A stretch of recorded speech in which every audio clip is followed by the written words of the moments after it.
Hello, my dear students and friends. Welcome to Eloquent English classes, and this is Jyoti. Dear students, आज हम the phrase and the clause के बारे में पढ़ेंगे।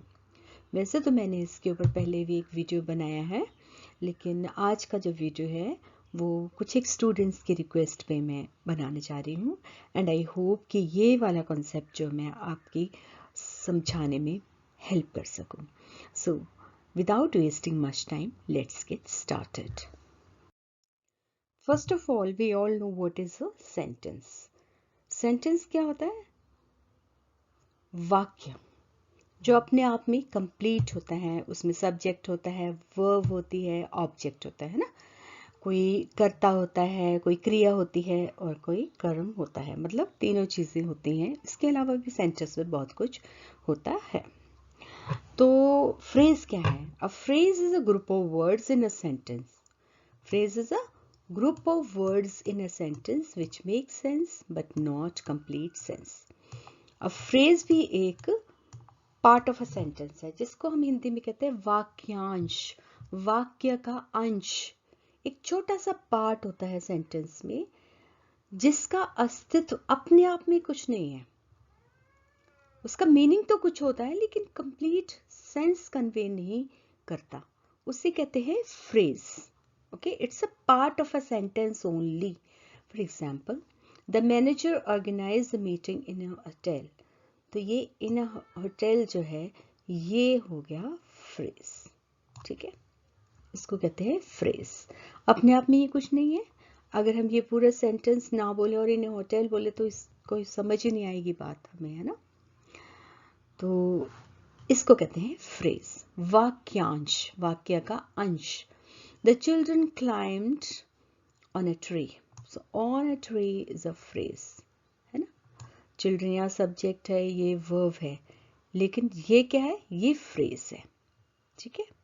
अपना अस्तित्व कुछ नहीं है इसका, इसका सेंस है लेकिन कंप्लीट सेंस हमें समझ ही नहीं आ रही है। ऑन ए ट्री बोल के हमें कुछ समझ नहीं आएगा। अब जब हम पूरा ये पढ़ेंगे the children climbed on a tree, तब ये कन्वे करता है full sense, complete sense.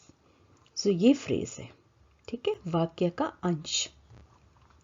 Shimla is a place of great beauty. Of great beauty ये फ्रेज है. Similarly the statue is made of brass. तो ये हो गया phrase. We played by the river side. तो ये बाय द रिवर साइड जो है ये फ्रेज है.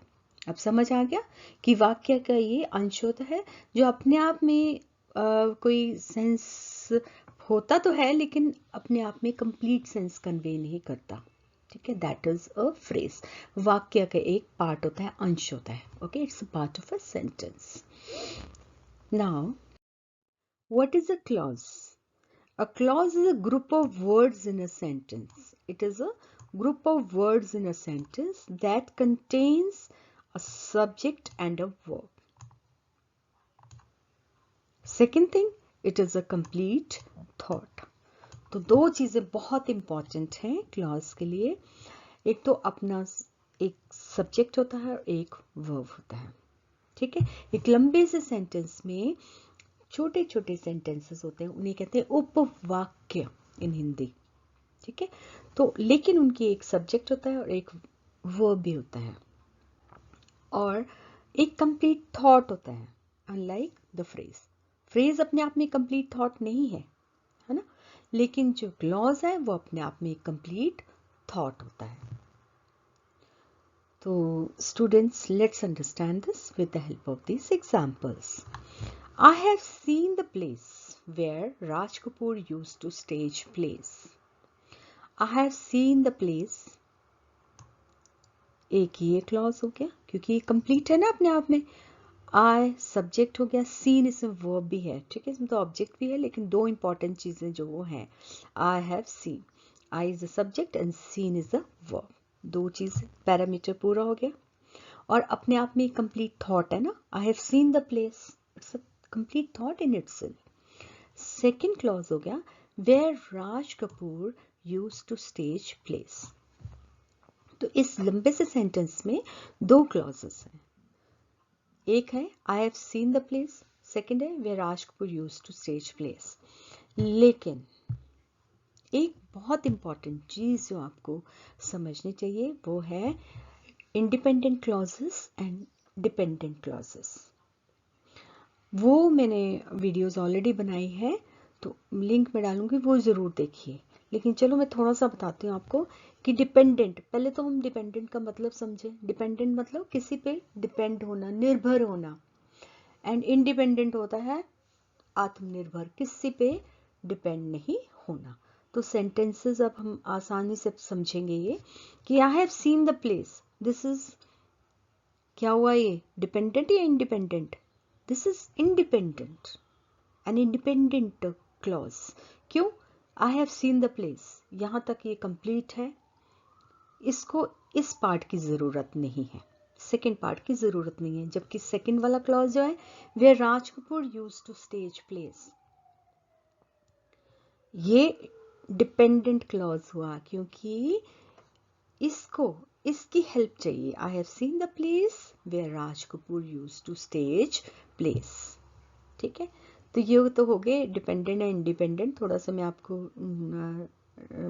डीप चली गई इस टॉपिक के, जिसकी आई थिंक अभी ज़रूरत नहीं है आपको, लेकिन थोड़ा सा आइडिया आपको ज़रूर होना चाहिए। तो हम सरसरी यूँ कहें कि हम इसमें दो क्लॉजेस हैं। सेकेंड में I thought that he would accept mistake, तो एक आई सब्जेक्ट एंड थॉट, एक ये क्लॉज हो गया that he would accept his mistake, ये सेकेंड क्लॉज हो गया। ठीक है, लेकिन यहाँ पे भी ये इंडिपेंडेंट है और ये डिपेंडेंट है। Can you tell me which is the best hill station? Can you tell me, तो एक तो ये हो गया और सेकंड ये हो गया। यहाँ पे भी डिपेंडेंट एंड इंडिपेंडेंट, लेकिन दो क्लॉजेस है यहाँ पे। No one knows what he has done, no one knows, no one subject, knows verb, what he has done. तो एक तो ये हो गया क्लॉज और सेकंड क्लॉज ये हो गया, ये इंडिपेंडेंट ये डिपेंडेंट। तो आपको समझ आ गया अब क्लॉज क्या होता है? क्लॉज एक लंबे से सेंटेंस का छोटे छोटे बीच में जो है सेंटेंसेस है, जिसका अपना ही सब्जेक्ट होता है, वो वर्ब होती है, और अपने आप में कंप्लीट थॉट होता है।